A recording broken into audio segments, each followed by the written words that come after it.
Hey everyone, it's Mrs. Wallace. I just wanted to do this general introduction PowerPoint just to give you an idea of some of the big points about President Eisenhower and his foreign policy. Keep in mind that Eisenhower will serve as president twice. So he is elected in 1952 and then again in 1956. And so for each of his administrations, we probably have a little bit different of a focus in terms of foreign policy.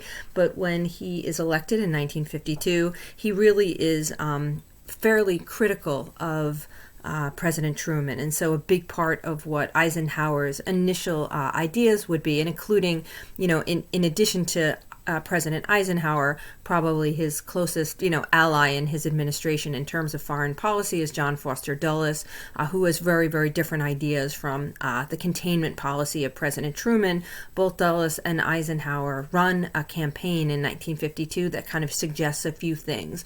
One of which is fairly typical for conservative, that and Eisenhower was a Republican, that the United States was spending way too much money. So in an effort to try to reduce the kind of financial footprint, there was an attempt to have a policy where there would be still some strong kind of effort that the United States could weigh in on, say, the Soviet Union, but without necessarily using a large quantity of conventional weapons. Dulles and Eisenhower saw that as incredibly expensive. The other really big takeaway is there seemed to be critique that there really wasn't a great deal accomplished in Truman's, Cold War. So Eisenhower kind of makes some claims toward what historians describe as liberation. It's not necessarily that Eisenhower promises, groups of people that they will be liberated, but some of his rhetoric, especially during the time period of the election, kind of speaks to the idea that people who are under communist oppressive rule will be enabled to be liberated. And this seems to speak to the Korean crisis. It also seems to speak to those in Eastern Europe, and this comes across in things like Radio Free Europe and other kind of efforts to have some U.S. propaganda. There is kind of a very early on emphasis that the U.S. can do better, when it comes to not just containing communism, but what historians might call a rollback, right? Where there was an interest maybe early on in the Korean War of pushing, communists not only back to North Korea, but all the way, kind of out of North Korea. Maybe Eisenhower embraces a little bit of that. And a big part of why his foreign policy is so maybe heavily studied is because a lot of what he suggests in these earlier time periods, of course, goes by the wayside. On face value, Eisenhower's policies don't end up looking that much different than President Truman's in a lot of places. Where Truman talks of containment, Eisenhower will later use what's called the Domino Theory, this fear in a sense that if one place falls to communism, next door, the next place, and the next place, and the next place could. But initially in his kind of election rhetoric, that's not necessarily where he goes. So early on, John Foster Dulles and Eisenhower build a policy that has a few different pieces to it. This idea of the rollback, rolling back communist gains, that's an early type of, kind of effort in a sense, or a goal that the U.S. sets. This forms then the New Look policy in order to deal with communist aggression and to deal with that issue of not having enough finances. Eisenhower's team puts together what they kind of suggest is the use of nuclear weapons. And in some ways, he's looking at targeted nuclear weapons. These are nuclear weapons that are much stronger than weapons that might have been dropped on Japan at the end of World War II, but they're also seen as smaller. And in some ways, Eisenhower gives an early speech where he talks about a nuclear weapon really not being any different than any other type of bullet. It's used as a weapon of war, and he is suggesting that, in a way to deter communist aggression. The idea of using nuclear weapons is that they pose pose this gigantic threat and bring what Dulles suggests, countries to the brink, that maybe they will think twice about conflicting with each other because the stakes are so high. Okay, and this is a much heightened kind of fear in the time period of the mid-50s, once the Soviet Union's capacity at nuclear arms becomes more significant. This idea of massive retaliation, that one side could have and use nuclear power and the other side could as well. So there becomes some ideology around massive retaliation. The other thing, is historians really debate, how much Eisenhower, was using the nuclear weapons, as a way to kind of use less weapons. Did he intentionally kind of know that there would be less of a chance of using them, so in a sense we get greater peace, and is that what happened, or is it kind of too dangerous of a policy to be playing with, because of the potential for what could happen? So there's a lot of issues related to Eisenhower connected to that, and how likely in theory, he was interested in using the nuclear weapons, and also supported, rather than having a great deal of capacity at conventional weapons, a lot of what the Eisenhower administration was putting money toward, and they did have a massive defense budget, but a lot of the money was going toward bombers that would actually be able to drop bombs like nuclear weapons, and also to weapons technology. So there was a great deal of effort. It just wasn't going necessarily to conventional soldiers and conventional weapons. In reality, again, this is not necessarily something that becomes the full-on policy, and that's where we can use the case studies to tease out, what really happens with Eisenhower.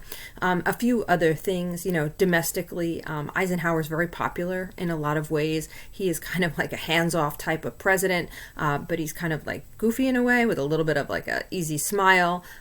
He's, and his Secretary of State, not always completely in sync, but John Foster Dulles is probably somebody who is like religious conservative, so there's some interesting like kind of 1950-ish things happening in terms of moral codes and things like that. Okay, so part of the domestic policy is also connected to the Cold War. A couple of other things, in this framework of the United States and the Soviet Union, one thing that's important to keep in mind is the new role of Nikita Khrushchev.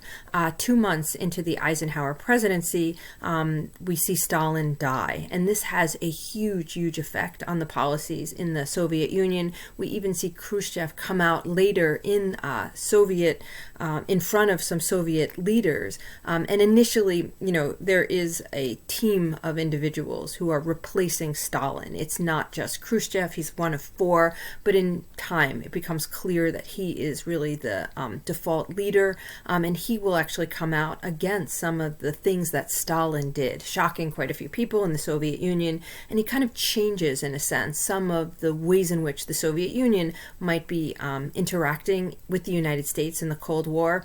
So as much as we're looking at Eisenhower, it's also really important to kind of keep in mind that there's also a new individual in the Soviet hot seat, and there becomes a very different relationship between the two countries. And a lot of historians would credit Khrushchev with what maybe some people look at as a thaw during the 1950s. There is a time, for example, where Khrushchev will come to the United States and visit, and he spends some time and visits some things. And there's also in 1955 a conference in Geneva where maybe not as much is really accomplished, but there is something that's described as the spirit of Geneva, that there appears to be a little bit of a thaw in these like relations, between these two countries that may end, after 1955. And by the end of Eisenhower's period, the United States is spying on the Soviet Union, and a U-2 plane goes down, and it becomes very obvious that even though the United States was trying to hide it, that the United States had been spying on the Soviet Union.